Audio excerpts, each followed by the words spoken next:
eu comecei a trabalhar como vendedor lá. Só que assim, eu era um cara muito tímido. Absolutamente tímido. Não era um cara assim, não falava bem, não me vestia bem, vinha lá da periferia, me vestia mal.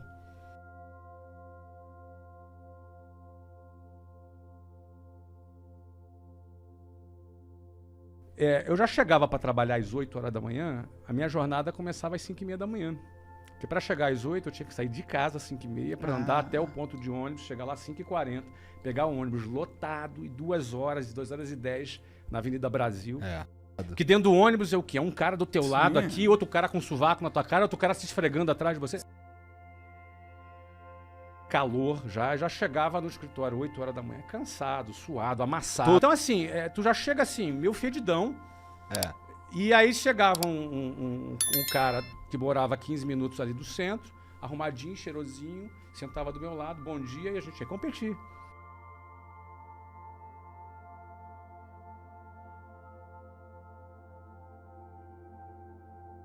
Então assim, a primeira coisa que eu comecei a aprender é que a vida não é justa.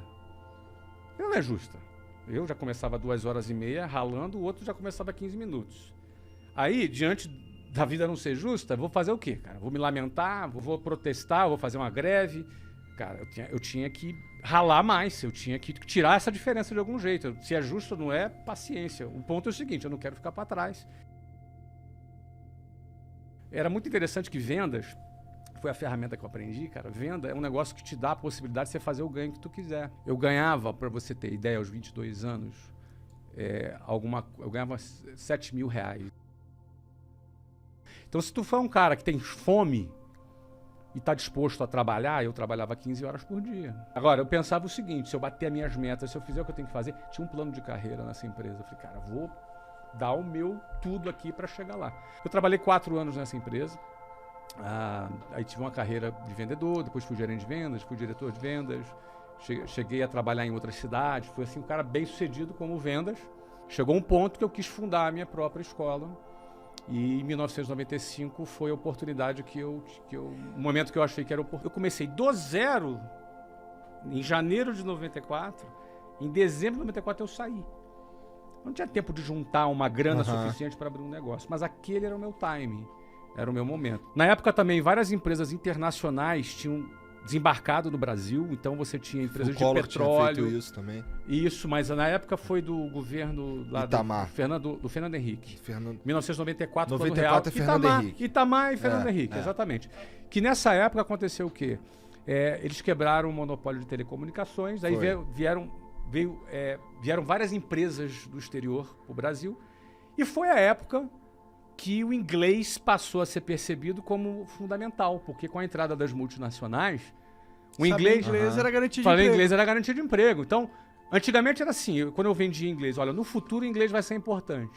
A partir de 1994, no inconsciente coletivo, não era no futuro, era agora o inglês. Mas era assim, eu tinha uma graninha, que não era o suficiente, mais o cheque especial, que também não era o suficiente, dava pra gente montar a escola e pagar um mês de conta. Se não vendesse, mês seguinte ele estava quebrado já. Ó, eu precisava fazer 100 matrículas por mês para pagar as contas.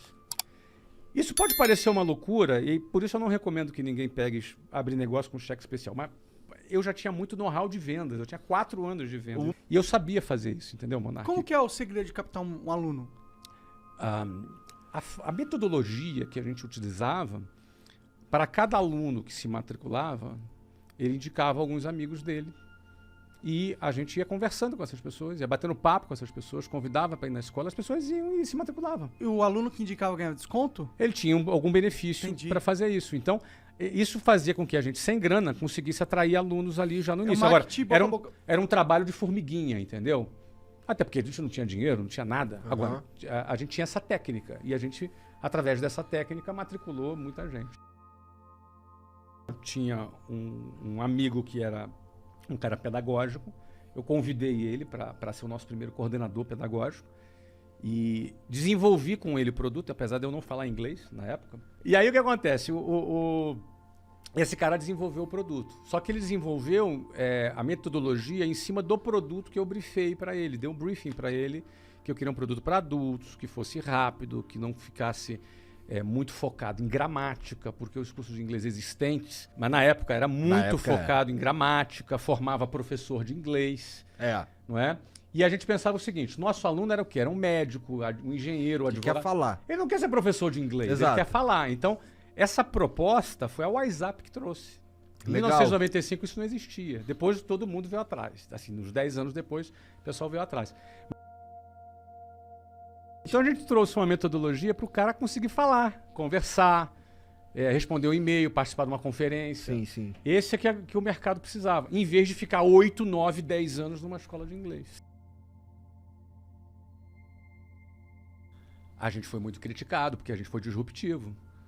A gente trouxe uma proposta completamente diferente de todo mundo. Porque na escola, como é que Verbo funciona? to be. Exatamente. Nossa, aprendi muito Olha verbo que to be na loucura. escola. O cara Repetidamente. fica da primeira série do ensino fundamental até o terceiro ano do ensino médio estudando verbo to be. E você sabe qual é o principal problema da escola? É que os professores de inglês não sabem, assim, não todos, muitos professores de inglês não sabem falar inglês. Porque o requisito para se trabalhar é a faculdade de letras. E nem todo mundo que faz a faculdade de letras teve a oportunidade de aprender a falar a língua com fluência. Então essa é a razão que só 5% do Brasil fala inglês.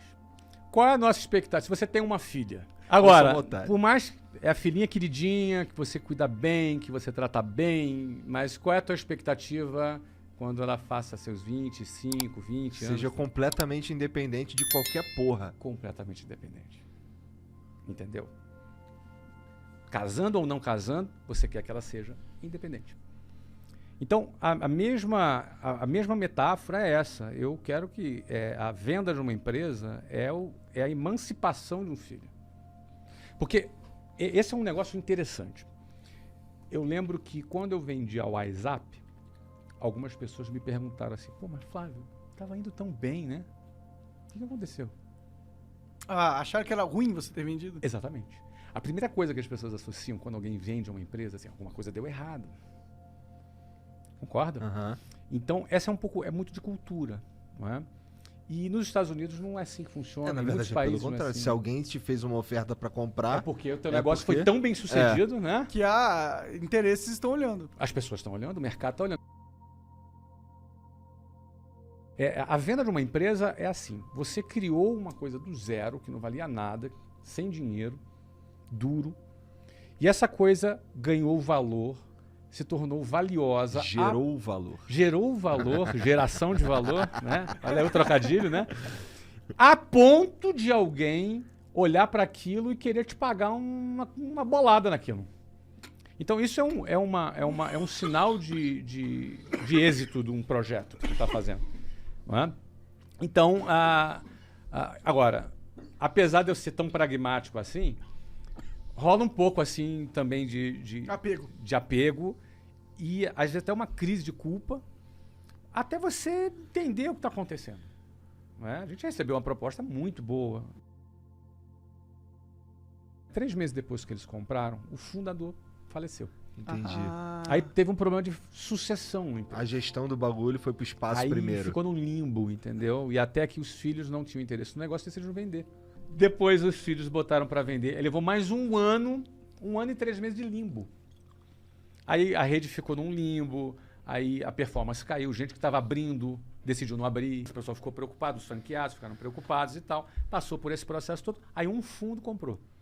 Esse fundo que comprou o grupo inteiro. Só que o grupo inteiro tinha tipo 10 empresas. Passaram-se 6 meses. A WhatsApp, que era bem diferente de tudo, era muito assim, era escola para criança, e a WhatsApp era a única coisa diferente para adultos. Era bem diferente. Eles me procuraram, perguntaram se eu tinha interesse na compra. Na ocasião, 3 anos legal, depois. Legal da parte deles, né? Eu era um comprador mais também, óbvio, inteligente, né? Me perguntaram, era outro valor, era outro Brasil em recessão, 2015 para 2016. Naquela época do governo Dilma, impeachment, era um período conturbado do Brasil. Total. Né? E aí, cara, naquela época vamos analisar, vamos ver, e o preço era bem menor. Mas eu vou te dizer, naquele momento, a gente foi lá e recomprou. Agora... Você se sentiu muito benzão? Na recompra? Você comprou tua filha de volta. Não, sabe o que aconteceu? Minha filha voltou para casa com olho roxo, sem dente. apanhou o marido, né? Não deu certo o casamento. Ela saiu para casar, não deu certo o casamento. Eu falei, vem cá, minha filhinha, dei um abraço nela. Bom, consertamos, botamos dente novo. Eles tinham desestruturado os negócios. Não era eles, era a situação, circunstância, né? a morte, o limbo, entendeu? Eu reconheço que foi muito conturbado, entendeu? É uma questão humana aí, né? Não É. entra a questão business da coisa. Não, eu acho, sinceramente, ninguém compra um negócio para ferrar um Pra negócio. matar o Não negócio. existe isso, entendeu? É uma circunstância da morte, depois veio recessão, depois veio impeachment, depois veio dólar. Esse contexto inteiro não foi favorável, não é? Óbvio que me favoreceu na medida em que eu tive a oportunidade de recomprar e eu tinha know-how para resolver aqueles problemas todos. Conheci a minha filha, entendeu? E além disso é o seguinte, aquele momento era um momento de baixa do Brasil. Ninguém sabia o que ia acontecer no futuro. O Brasil depois deu uma melhoradinha, tudo foi melhorando. E a gente foi navegando, foi resolvendo, e aí uma empresa voltou a crescer.